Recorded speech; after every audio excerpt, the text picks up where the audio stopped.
how to create a constant contact email. So first, go to constant contact website and then open your account. Then from there, you just need to click on create here at the top right, and then just click on send an email.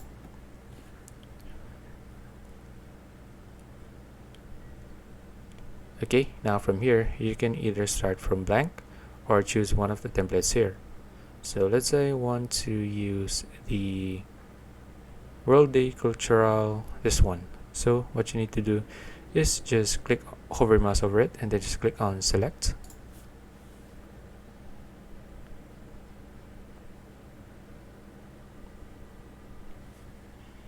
Okay, now you can see the template here.